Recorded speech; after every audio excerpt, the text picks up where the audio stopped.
Napoleon said, number one, a leader needs unwavering courage. And I don't know if I totally agree with the unwavering part of this or not, because sometimes our courage does waver a little. You know, bend but not break. You know, courage mounts up, and then sometimes we have the doubts that creep in, and we reach a little deeper to find that courage that overcomes our doubts and our fears. So I would probably debate a little bit with Napoleon on this unwavering courage, because sometimes courage does waver.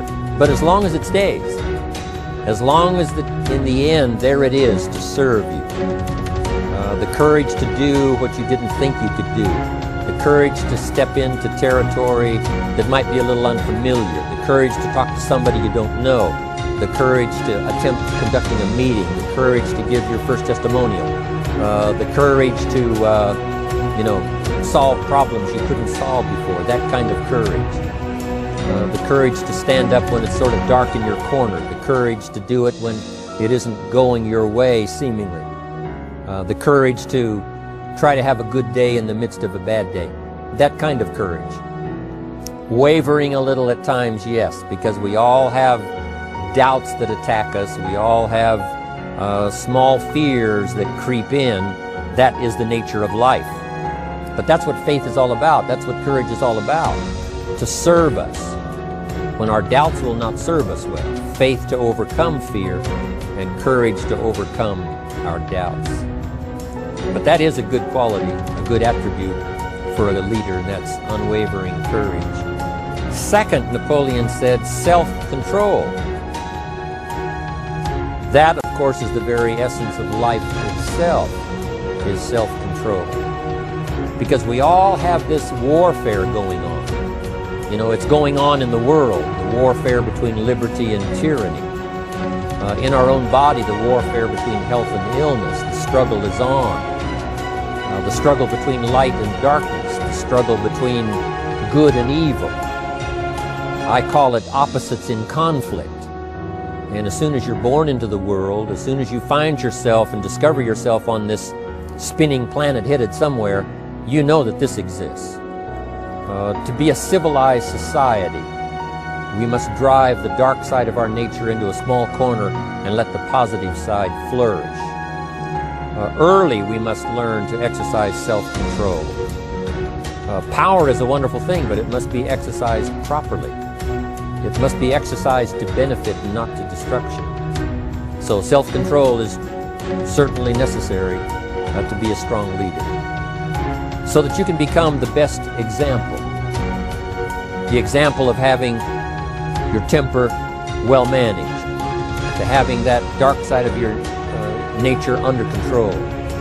The best example of choosing wise words and not being careless, that kind of control. Control of your appetite, control of your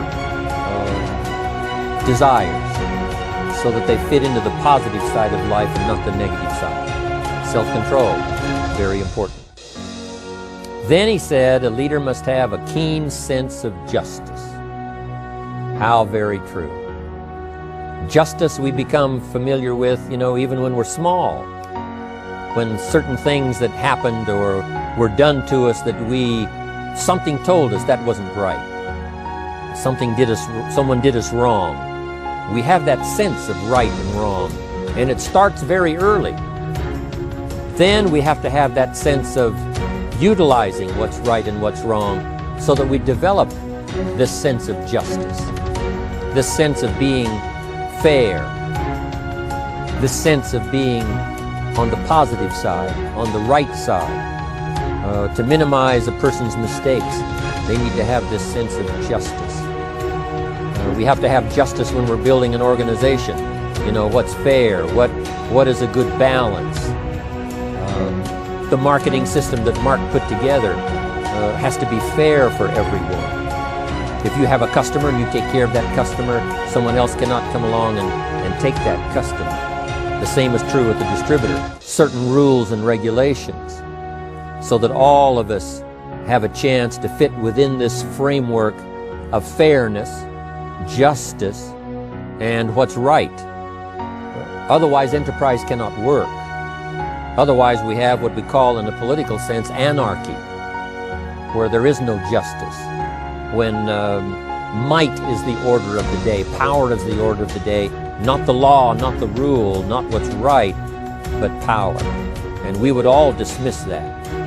It's been a catastrophe in the last 6,000 years, the governments that resorted to power instead of democracy, that resorted to intimidation instead of freedom.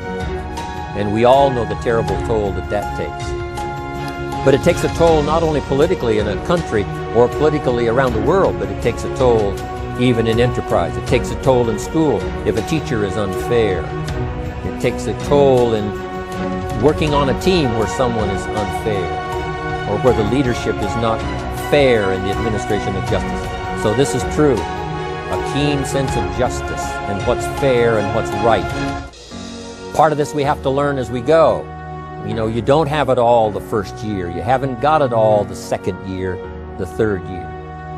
After all the years that I've, been around, both as a human being and as a business person, we're still, even at these years, trying to decide what's best, what's fair, what's right, to give balance to our life and to build on a firm foundation for the future. So I agree with Napoleon.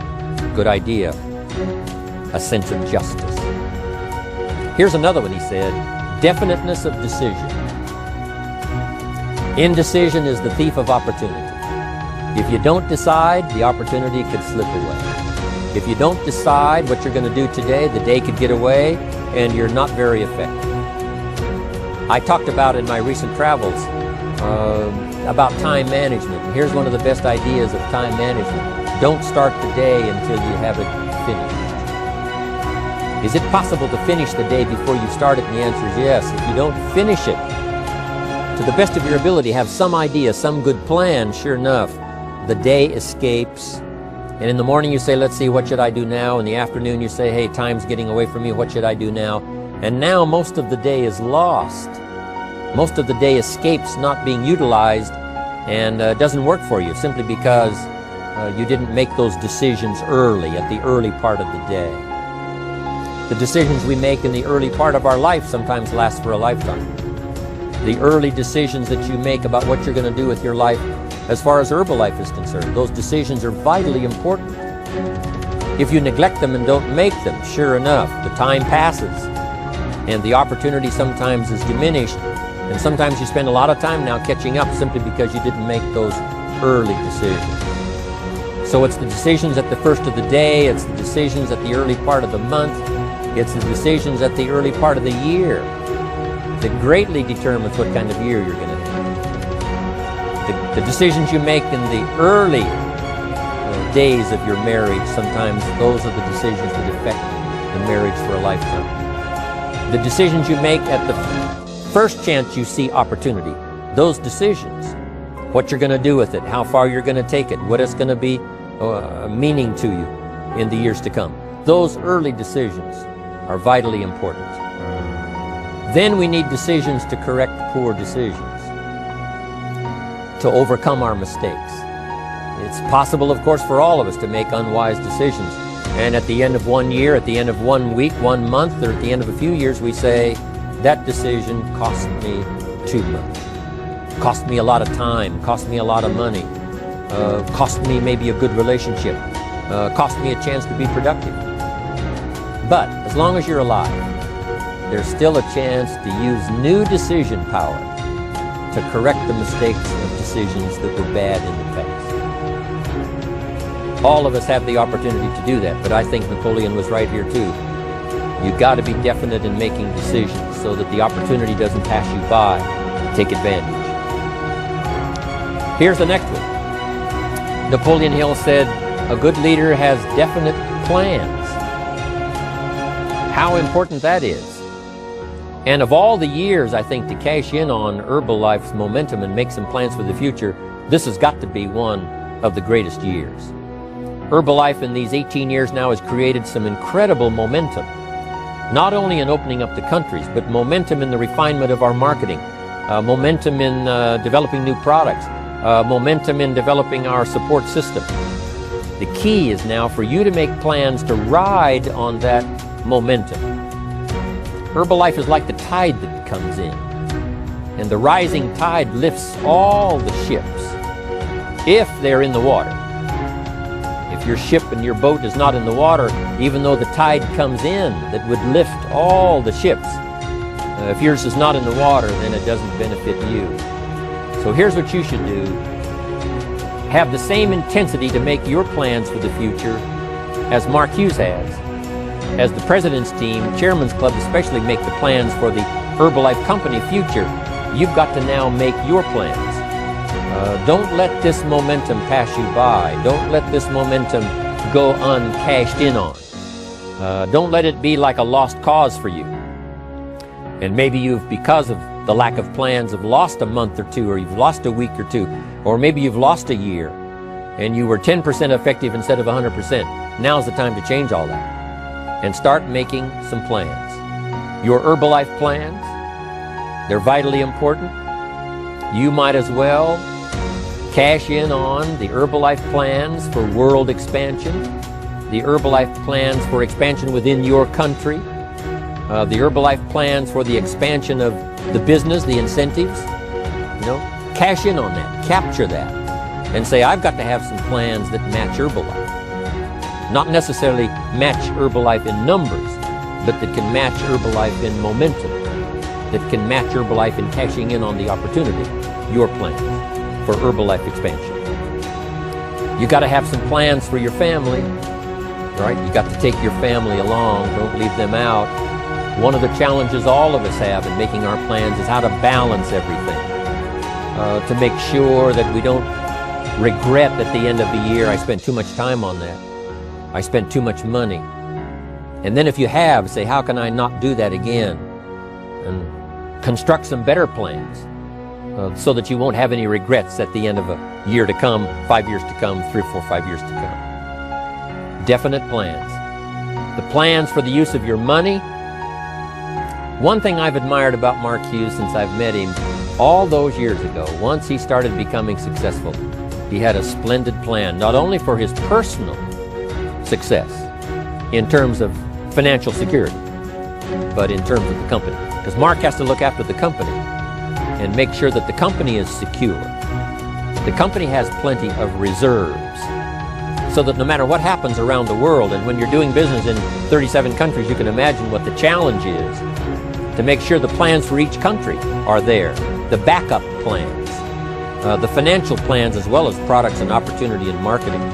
It is a challenge beyond comprehension to most of us what kind of planning that takes in terms of trying to make Herbalife secure for the future.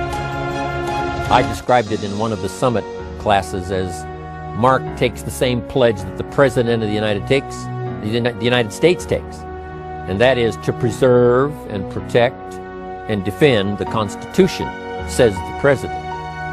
But Mark has to preserve and protect and defend the company to make sure it's viable, not just in America where it started, but all around the world in each country. It's an awesome responsibility. But now for you, your plans to be financially secure. If you're starting to make some big money in Herbalife, I'm telling you, you got to have a good plan for your resources so that you find yourself secure regardless of what happens. I agree with Napoleon here. You got to have good plans. One more on plans, and that is the plan for your personal development. The plan to be better this year than last year. The plan to take the classes, attend the workshops, do everything you possibly can to show personal progress. Not just financial progress, not just the progress of having one more car or one more home, but the progress of personality, the progress of communication skills, the progress of recruiting skills, the progress in how to deal with people, progress in using your influence so that it multiplies its power by 5 by 10 versus what it used to be. You need those kind of plans. A plan for personal growth, personal development.